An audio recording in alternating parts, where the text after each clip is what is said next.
probably know someone who's thin, but they eat a lot and exercise very little. So why is it so wild to think that you also probably know someone who's fat, but eats very little and exercises a lot? Fat phobes love to tattle on themselves. This is on a video about how being afraid of being fat is inherently fat phobic.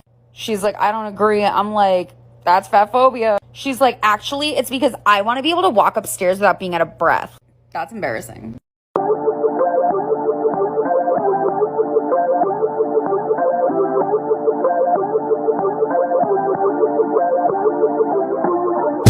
This is a picture of me exactly a year ago. I was eating a lot of junk food and drinking at least a bottle of liquor every day. And this is me now. And I still do all that shit. Gang, gang, bitch. Oh, looks like the health police came to party. Yeah, let's talk about what is considered obesity in the first place. So the guidelines that we use to decide whether someone is, quote, obese or not, is actually based off a system that was originally created to justify social eugenics. Not only that, they found that once health problems started to arise, not even all the time, the person's BMI had to be out of 40. Yet regardless of that piece of information, that actually only applied for just the white people, that didn't even take into account how none of their research actually was accurate for Black people or people of color, they still decided to set the BMI standard of obesity at 30. What? That makes no sense, except it does. Why? Because the people backing this research were the only two pharmaceutical companies that had the only two weight loss drugs on the market. So essentially they needed to scare people into thinking that they were at risk for health conditions when really they weren't. Also, people in the overweight and, quote, obese category statistically live longer than those in the normal and underweight. The more you know.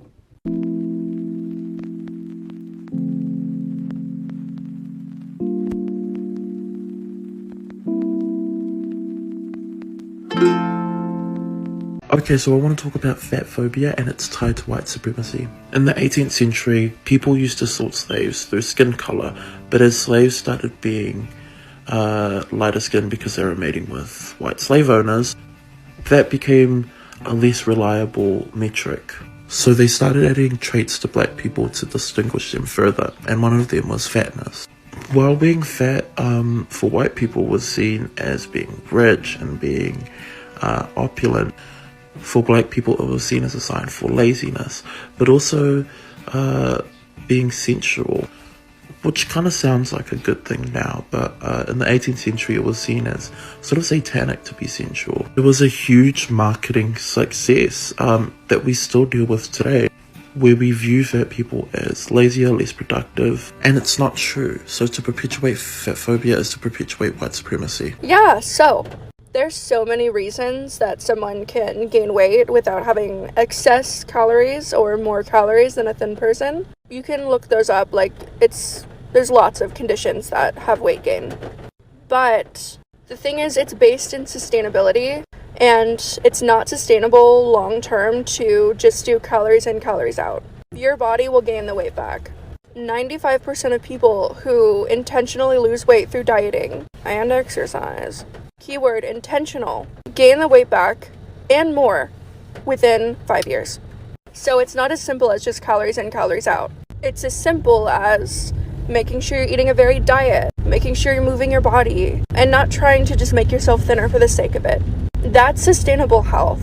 Calories in, calories out might work temporarily, but your body will bounce back to its set point weight, unless you're a big outlier.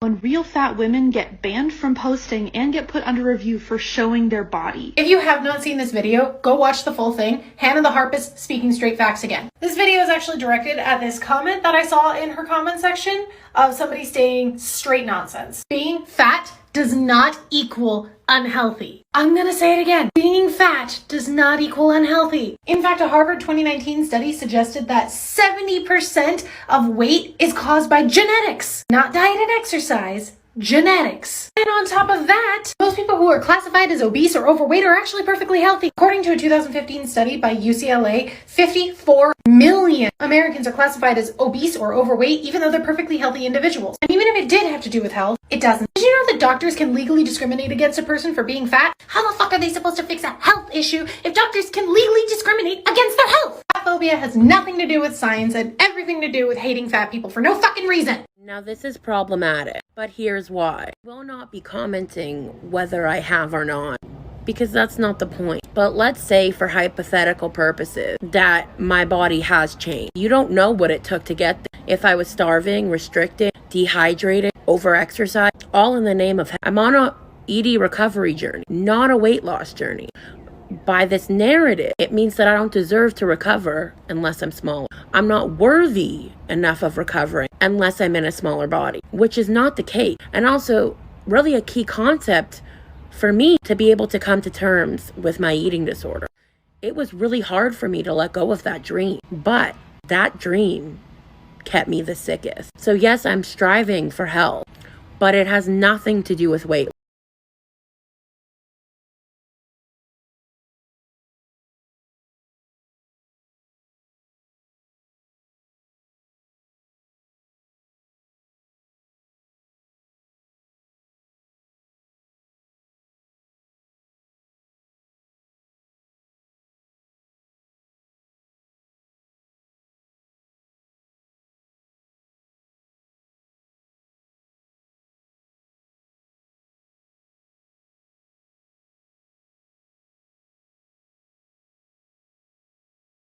Do you want to know something crazy? This is my body. Do you want to know something crazier? I don't hate it. Do you know that you can actually have a body and not hate it? Right, it's about the fourth time I've filmed this now because I'm getting angry. I've had quite a few comments this week of people saying things like, oh, well, it works for me. Oh, well, I've lost such and such weight. Well, I know someone who works for each to their own. Slimming World, Weight Watchers, Slim Fast don't work for anyone. The vast majority of people are going to lose weight when they first start.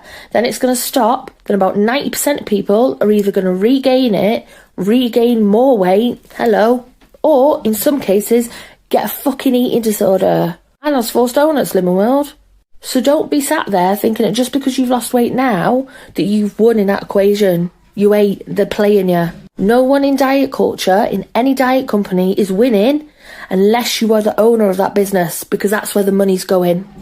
Diet clubs will feed you lies about nutrition and health and tell you that being thin equals healthy. It's not. It's fat phobic. It's inaccurate. They want your money. They don't give a shit about your health or your wealth. Some people's biggest fear is being fat.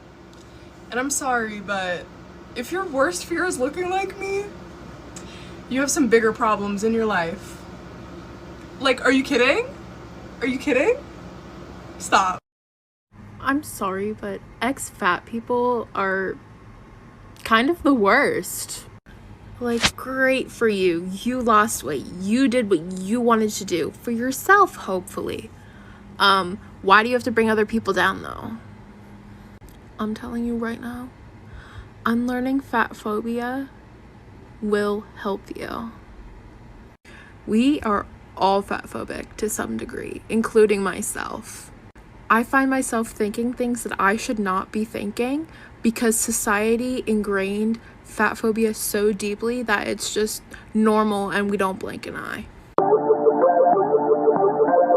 Bro, this shit fucking hurts. It always hurts me when I see a black person being fatphobic. It just crushes me. Especially because one of the origins of fatphobia was literally racism. Prior to the Atlantic slave trade, Europeans actually found plushy, chubby to fat women extremely desirable and as a sign of health, whereas people who were thinner were sick and weird, specifically ugly. But during the Atlantic slave trade, many Europeans realized that many African enslaved folk shared similar proportionate chubby to fat sizes that they considered desirable, specifically black women. So in a desperate attempt to essentially perpetuate racial inferiority, they decided to just switch up the whole narrative and use science to back it up. This is what I mean when I say it's never been about health. Also, I'm reading this book called Fearing the Black Body, where Sabrina Strings goes into detail about this, using multiple historical references. It's really good. I beg, please stop with the fat phobia.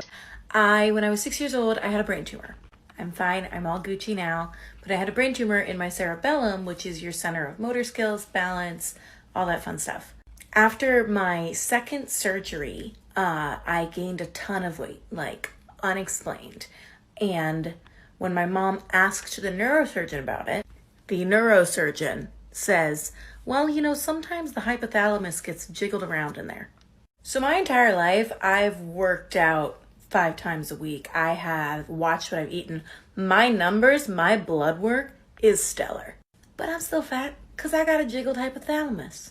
Yes, my thyroid's been checked. It's fucking fine. Health comes in any size. You're hot. Let's talk about it, because I think if we clear up this confusion, we'll all be a lot more on the same page. We do not have as much control over the size of our bodies as society would like us to think we do. Just like your height, the biggest determining factor of your body size is genetics. Also environment, also socioeconomic status, also epigenetic factors. A very, very small percentage of what determines the way our body looks is individual behaviors like what we eat and how we move. When you add that to the fact that 95% of intentional weight loss efforts fail, and most actually result in weight gain and are extremely detrimental to a person's health, you see how the logic of oppression only being about things that you don't have control over applies to anti-fat bias. There was once a time where I used to think I was bad for wanting more. Why am I still hungry? Why can't I have the willpower to not want more? Why do I feel hungry again? It took a long time for me to learn that hunger is okay. Food is a basic human need. Hunger should not make us feel mad with ourselves. So I am here to tell you, fill up your plate. Go get seconds and thirds. Eat until you're full and satisfied. Eat what you really desire. Because you deserve to have a good relationship with food and your body, despite diet culture telling us otherwise. Your body just wants to take care of itself. Are you allowing it to?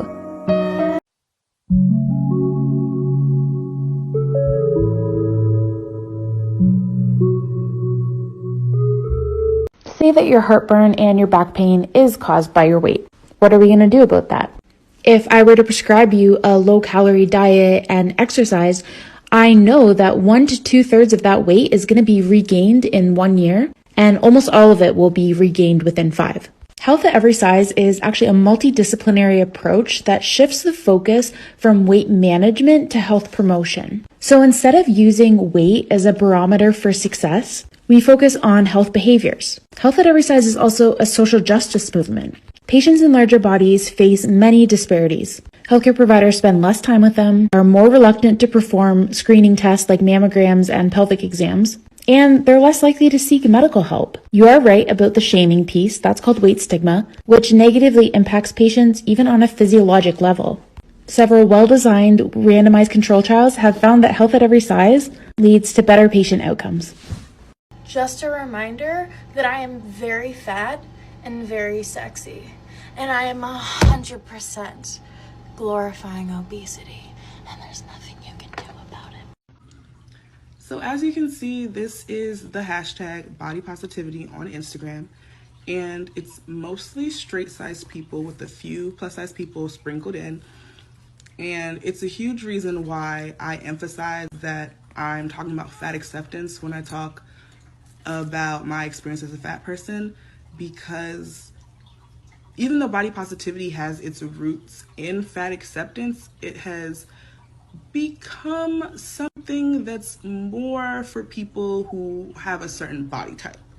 And that is fine. I'm all for being confident in who you are and accepting who you are despite what society has told you, no matter what your size is. However, I specifically want to uplift and bring acceptance to my fat people. So that's why I specifically use fat acceptance.